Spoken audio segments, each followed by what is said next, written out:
Advent calendar naman ng favorite ng twins na dinosaur. May dalawang bata na namang matutuwa today dahil meron akong nahanap na dinosaur na Advent calendar. And tingnan nyo ang laki ng Advent calendar na to. And mukhang maganda yung mga surprises dun sa loob ng numbers. Diba? For sure matutuwa ang twins. And para nga siyang malaking book. Itong paper na to, nandito yung mga laman. Pero syempre, hindi ko papakita sa inyo. Nandito na din si Charlie and Chino at i-open na daw namin. Open it. Excited na talaga silang dalawa sa mga laman. So, meron ulit tayo ditong 24 na numbers. From December 1 to December 24. And nahanap na kaagad nila yung number 1. Sa day 1, ang nakuha namin is Spinosaurus 2. Ganito pala ang ngipin ng Spinosaurus. Next naman is para sa day 2. And ang nakuha nga namin is Dino Hatching Egg. And 2 to 7 days daw to bago ma-hatch. Kaya nilagay na nilang dalawa dun sa water. And tingnan natin kung talaga ba mag-hatch to. Para sa day 3, nakakuha kami ng T-Rex skull. Kinuha na ni Chino pero si Charlie ang kinuha niya is yung kanyang dino egg. Next naman is para sa day 4. And itong nakuha namin dito is mga skeleton. And skeleton daw to ng T-Rex. Para sa day 5 naman, nakakuha kami ng dinosaur coprolite. And sa fossil na to daw natin malalaman kung ano ba yung kinakain ng dinosaur. Para sa day 6, nakakuha kami ng Stegosaurus. And then sa day 7 is Pterosaur. Next naman, para sa day 8, nakakuha kami ng Brachiosaurus. Diba? Ang cute ng mga toy na to, maliliit lang. It's Hatch Day.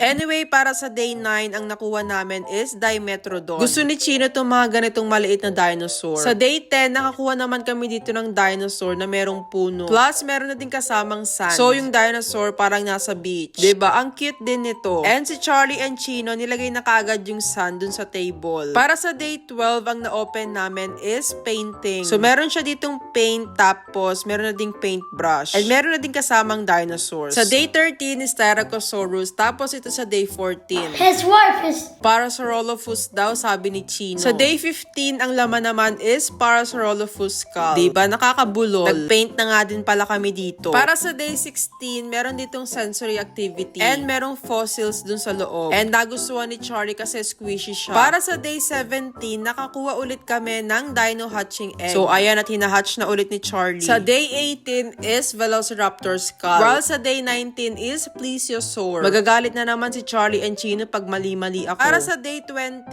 is Dracodon skull. And then sa day 21 is meron ditong squishy na dinosaur. Malapit na tayong matapos and day 22 na. And ang laman nito is Ankylosaurus. Day 23, meron ditong bar na kailangang i-dig. At may dinosaur daw dun sa loob. Pero syempre, hayaan na natin ang twins sa mag-open niyan.